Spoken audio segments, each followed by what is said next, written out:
자, 우리가 앞 시간에 수학적 확률에 대해서 공부를 했잖아요. 그죠? 그런데 확률은 한번 생각을 해보면 여러분들, 만약에 1, 2, 3, 4, 5, 6이 있잖아요. 그죠? 6이 있을 때, 만약에 첫 번째, 자, 짝수가 만약 주사위를 한번 던지면, 이게 주사위라고 합시다. 짝수가 나올 확률은 얼마가 됩니까? 전체 6개 중에 짝수 몇 개? 3개니까 6분의 3 해서 2분의 1 하면 되겠죠. 근데 만약에 두 번째, 자, 7이 나올 경우의 수. 7일 나올 경우의 수는 몇 가지입니까? 전체 몇 가지? 6개 중에서 맞죠? 7이 나올 경우의 수는 나올 수가 없죠. 그러니까 0이죠. 그래서 6분의 0, 0이 되는 거예요. 세 번째 애를 6 이하의 자연수가 나올 경우의 수.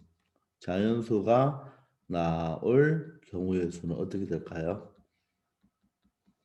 전체 몇 가지 중에서 6가지 중에서 6 이하의 자연수는 모두 다죠. 그럼 6이죠. 따라서 얼마가 된다? 1이 되죠. 이 말이 무슨 말이냐면 확률이 0이라는 뜻은 뭡니까?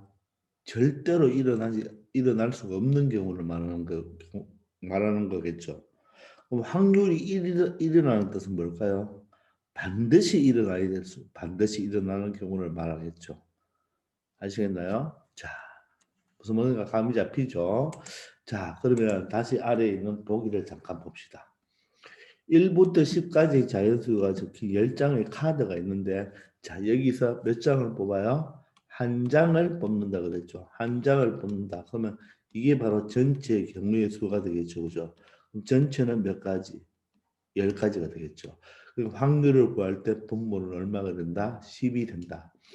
그런데 그 한 장을 뽑았는데 3의 배수가 적힌 카드를 뽑을 확률은 3의 배수는 3, 6, 9니까 10분의 3이겠죠. 그런데 11이 적힌 카드는 있나요, 없나요? 없죠. 카드가 없을 때 10분의 0이죠. 따라서 확률은 0이다. 그러니까 이거는 절대로 일어난다, 일어나지 않는다. 일어나지 않겠죠. 자, 12하의 수가 적힌 카드를 뽑을 확률은 여러분들 아무거나 뽑아도 어때요? 아무거나 뽑아도 무조건 12하의 자연수가 뽑히겠죠.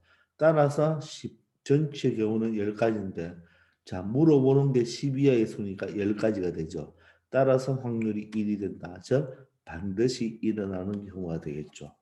크게 어렵지 않죠. 따라서 확률은 얼마와 얼마 사이가 0과 1 사이인데 확률은 반드시 0과 1 사이입니다. 0과 1 사이. 그런데 확률은 0이 될 수도 있고 1이 될 수가 있겠죠. 항상 0과 1 사이입니다. 확률이 1보다 크다. 그럼 불가능한 일이죠. 그죠? 맞습니까? 그래서 절대로 일어나지 않는다. 그러면 확률은 얼마예요? 0이 되고 반드시 일어난다. 그러면 확률은 얼마가 됩니까? 1이 되겠죠. 그래서 확률은 0과 1 사이겠죠. 0은 절대로 일어나지 않고 1은 반드시 일어나죠. 그러면 확률이 크면 만약에 어떤 확률은 3분의 1이고 어떤 확률은 2분의 1이면 2분의 1이 더 크잖아요. 2분의 1이 더 크다는 말은 사건이 일어날 가능성도 더 크다는 것을 의미하는 겁니다. 아시겠죠? 그래서 확률은 반드시 외워봅시다. 0보다 크거나 같고 1보다 작습니다. 이런 반드시 일어난다. 0은 절대로 일어나지 않는 경우를 이야기하는 것이에요. 아시겠죠? 자, 그래서 만약에 객관식 문제인데 구하라고 했는데 보기 중에 확률이 음수가 있거나 확률이 1보다 큰 수가 있다면 그놈은 답이 된다, 안 된다? 안 되죠. 근데 내가 어떤 확률을 구했는데 확률이 음수가 나온다, 확률이 1이 나오면 그것은 내가 확률을 잘못 구한 게 되겠죠. 아시겠습니까? 자, 2번 봅시다. 문제를. 주머니 속에 빨간 공 5개, 파란 공 4개가 있다. 자, 이런 문구 이제 확률에서는 되게 많이 나오죠. 그럼 반드시 여러분들은 주머니를 그리세요. 그리세요. 그래서 빨간 공 몇 개? 5개.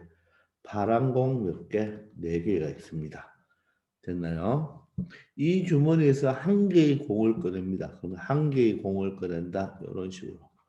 우리 보통 중학교 때는 한 개가 많이 나오는데 고등학교 가면 2개, 3개, 4개 이렇게도 많이 나옵니다. 아시겠죠? 자, 한 개를 끄집어낼 때 했죠. 낼 때, 때 됐죠. 그럼 전체 공이 몇 개니까? 9개니까 전체는 무조건 9가 되어야 될 것입니다. 이때 빨간 공이 나올 확률은 어떻게 됩니까? 전체 9개 중에서 빨간 공은 바로 5개가 있으니까 9분의 5가 되겠죠. 그럼 파란 공이 나올 확률은 9분의 4가 되겠죠. 근데 녹색 공이 여기서 나올 수가 있나요? 녹색 공 자체가 없죠. 따라서 9분의 0이니까 0이 되겠고, 또는 이번에는 빨간 공 또는 파란 공이죠. 그 말은 빨간 공이 나와도 되고 파란 공이 나와도 된다는 뜻이겠죠.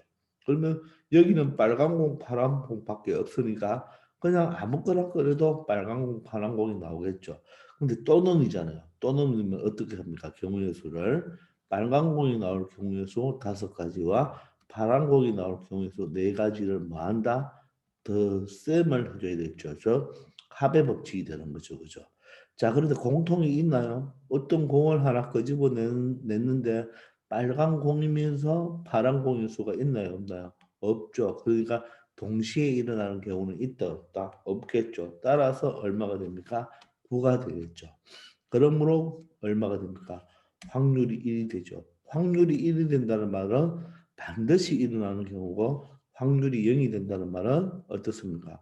절대로 일어나면 안 되죠. 그리고 빨간 공이 나올 확률이 9분의 5고 파란 공이 나올 확률이 9분의 4인데 어때요? 빨간 공의 확률이 더 크죠. 따라서 빨간 공이 일어날 경우가 더 크다. 왜? 빨간 공의 개수가 하나 더 많으니까 이럴 때는 빨간 공을 선택할 확률이 더 많아지는 경우가 되겠죠. 아시겠습니까?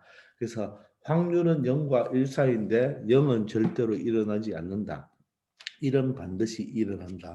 그리고 어떤 사건 2개에 대한 확률을 비교할 때는 확률이 크면 클수록 일어날 경우가 크다. 이렇게 말을 할 수가 있겠죠. 아시겠습니까? 자, 이번 시간은 확률에 대한 성질에 대해서 알아봤습니다. 수고하셨습니다.